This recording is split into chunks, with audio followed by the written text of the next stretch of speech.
Hello and welcome back to the channel. Today we're reviewing the Assault Intercessors from the Marine Codex. So we've already covered the regular Intercessors and the heavy Intercessors, so now it's time for the melee variety. They start off at 5 power for a min unit of 5 or 10 power if you want anything between 6 and 10 models. Or they're 19 points a man if you play the more traditional method of points, which most of you do. They are a troops option, so objective secured comes as standard for these guys. As for keywords of note, like most things in the Codex, they are a core unit, so lots of easy interaction with everything. They're a Primaris model, again interacting with a lot of the newer releases, and also some of the Primaris Stratagems. Then of course they're Assault Intercessors, as well as an infantry unit. Okay, on to the stats of the unit. They pretty much have all the regular Marine stats here, which are movement 6-inch, weapon skill 3+, ballistic skill 3+, strength 4, toughness 4, wounds 2, attacks 2, leadership 7, and a 3+ save. The Sergeant having 3 attacks with a leadership value of 8, so very common within the book. The abilities are also very common, Angels of Death and Combat Squads. If you don't know what these are by now, check out some of our other reviews where we normally do a mini breakdown of what they mean. Again, it's fairly common knowledge by now. As for weapons, all models in the unit have a heavy bolt pistol and a Stardust chainsword, and then both the grenades. So as always, I'll show the grenades first. Now these could actually see some useful ones, as the unit is a melee based unit, so they will be up close. And with only a heavy bolt pistol as a standard weapon, you might want to pop either one of the grenades depending on whether you're attacking a horde unit or a tougher model, so they could see play. The heavy bolt pistol has a very nice range of 18-inch, and as mentioned, you're going up close and personal with these guys, so 18 inches is enough. Plus it's only a pistol, which is usually 12-inch range, so 18 inches is pretty tidy. It's strength 4, minus 1 AP and 1 damage, so it's pretty much the same stats as a regular bolt pistol, but has the extra minus 1 AP and of course the extra range. This can be fired into engagement range too, and if you didn't quite finish the unit off in your turn and your opponent's fight phase, then you've got the off chance of firing the pistols and getting them off the board,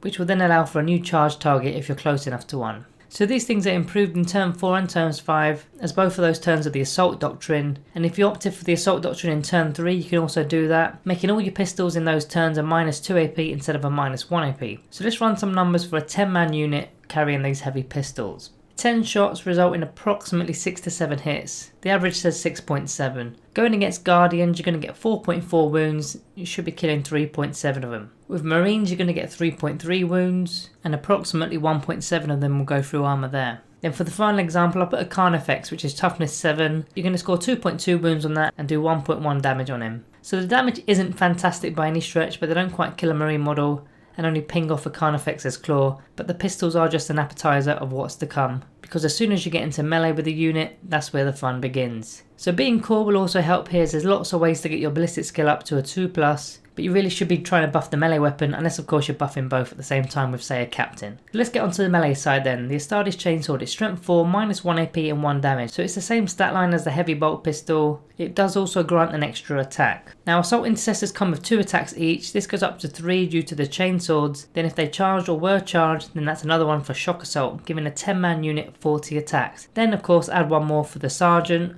making it 41 attacks. Now you could take this further with chapter abilities, but we'll touch on that later in the video. But for now we're going to go with Vanilla Marines with 41 attacks on the charge.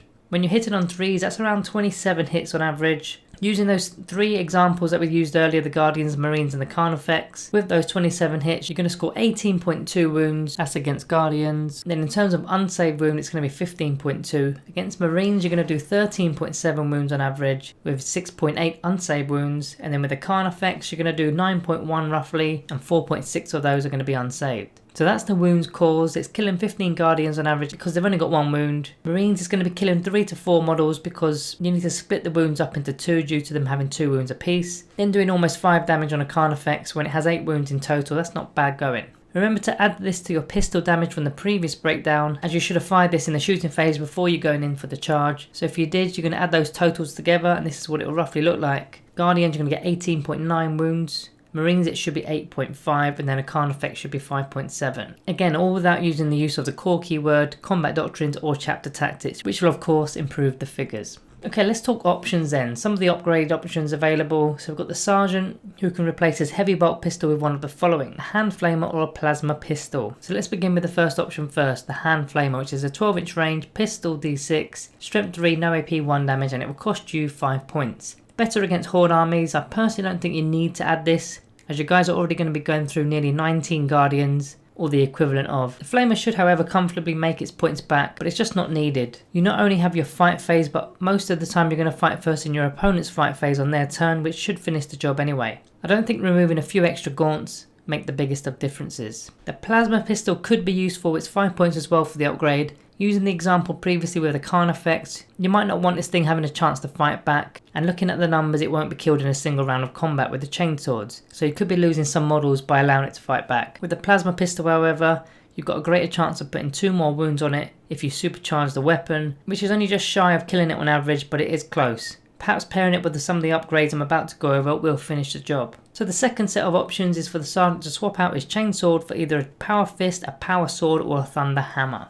So the Power Fist makes your Sergeant fight with a Strength 8 melee weapon which is -3 AP and 2 damage, but he does hit on a -1 to hit, so he's going to be hitting on 4s. Remember, he won't also get the extra attack anymore because he's given up his chainsword. It's going to cost you 10 points, however he does have 3 attacks base and 1 for shock assault, so 4 attacks hitting on 4s. Now against that Khan effects again, with the chainsword he was getting 0.6 damage, which is going to be going up to 2.2 damage with the Power Fist. And when you're combining it with the rest of the unit's damage output, it should remove the Khan effects. Now if you're playing against Death Guard, do not take this. It's basically a 1 damage weapon, as Death Guard have their disgustingly resilience, so you're better off taking a power sword instead. So speaking of the power sword, it's got a strength +1 making it strength 5, -3 AP and 1 damage. No extra attack again, so only 4 attacks with shock assault. It does increase the damage to 0.7 now, but it's not really a weapon to be targeting bigger things. Against Space Marines, his chainsword did about 0.8 damage, and with the power sword it's about 1.5. So only a slight bump up, but it could make a difference. The power sword is only 5 points. If you're going against factions with a poor toughness such as Tyranids, then you shouldn't really need it. Just take the power fist for the monsters and let the chainswords murder the gaunts.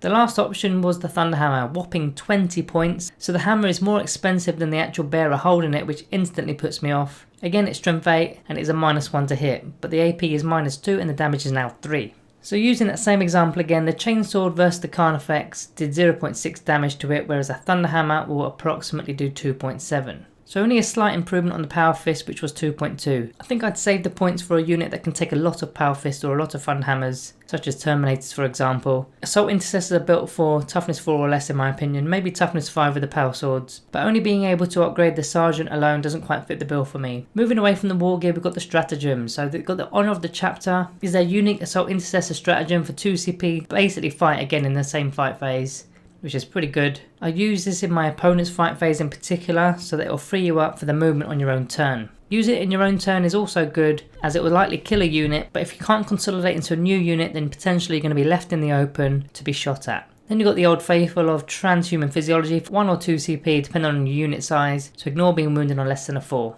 Gmrap Might for 1 CP makes any 6s to hit auto wound, which is perfect for a lot of attacks. 41 with the chainswords will get you about 6 or 7 auto wounds. Adaptive Strategy for 2 CP unlocks all the doctrines for a turn for a unit, so you're going to always be getting that extra -1 AP, not too bad. So that's the stratagems available. There are a few more that they can use, but they aren't really suited for them. For example, uncompromising firepower would probably be a waste of 2 CP, even though they've got the access to it. Moving into unit synergy and tactics, so captains can go up on the board with them, granting rerolls of 1s to hit in both shooting and melee, which will also be helpful if you're taking a plasma pistol and supercharging it. Then you've got the cheaper lieutenants that can give rerolls of 1s to wound, although they don't carry an invuln save, so you've got to be a little bit careful with that. Librarians can give the unit an invuln save with the Psychic Fortress. They can also grant a reroll to their advance and charge rolls with the Veil of Time, which could be very useful as they're melee based. Chaplains and all their litanies can be of good use. The Litany of Hate to reroll all hits in melee. Exaltation of Rage for a +1 to wound. Now this doesn't really stack well if you play a Blood Angel, so watch out for that. Canticle of Hate is the third option, which is worthwhile, which is an extra 2-inch charge move, along with an extra 3-inch to their piling and consolidation moves. The next unit to focus on is the Apothecaries, which give their Feel No Pain save, and they also heal wounds, which is pretty good. Probably more advised on a unit that's less aggressive as the Assault Intercessors, because they're going to be right up the board and your Apothecary could get caught out. Now the unit does have an option of some transports. You've got the Repulsors that can carry 10, or their Executioner version which can carry 6, so maybe you can put a minion of 5 with a character in there. Impulsors can only take 6 as well. They've also got the Assault Vehicle ability where the unit can get out even if the tanks move, but I'd probably rather stay inside and get out on your movement phase to avoid being shot at. So before we conclude, I always like to run through the best chapters for the unit, looking at the chapter tactics and the super doctrines.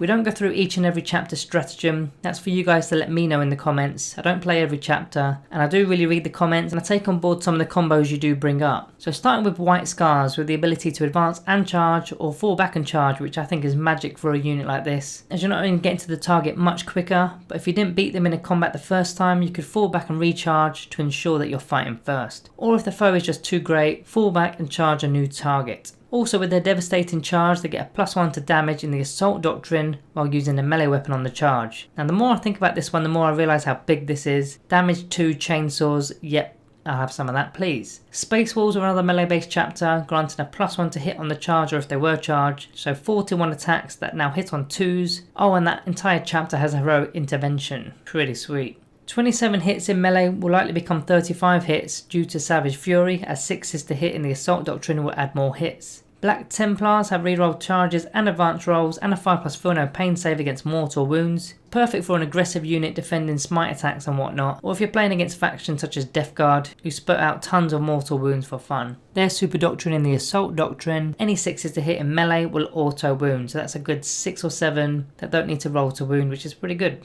Now my current Marine chapter, which is Blood Angels, they get a +1 to advance and charge rolls and a +1 to wound in melee if they charged or were charged, which I think is great, as those chainswords wound toughness 4 models on 3s and those power swords are wounding toughness 4 models on 2s. Even the Thunderhammer and Power Fists were going to wound toughness 7 models on 2s. So a +1 to wound in my opinion is massive. Blood Angels have also got Savage Echoes for an extra attack per mod on the charge, so 10 more attacks with your 10-man unit is pretty big. The other chapters don't really warrant a huge mention here, but I'm sure someone in the comments will school me with a fantastic combo, which I do welcome by the way. Every day is a school day, so keep them coming. So to cap the review off with a quick summary before the rating. It's a very aggressive unit that's not only pushing units off their objectives but also stealing them quite comfortably with objectives secured. In the past I've openly not been keen on this unit, as I prefer the elites and fast attack options to be chasing objectives, but that's just purely my playstyle and I'm pretty certain I'm not in the majority with that. These guys can really go up the board and cause a lot of trouble. Let's start with the good. Tactical squad aside, these are the cheapest troop option available. They hit pretty hard with lots of attacks. Even the heavy bolt pistols are removing models each turn,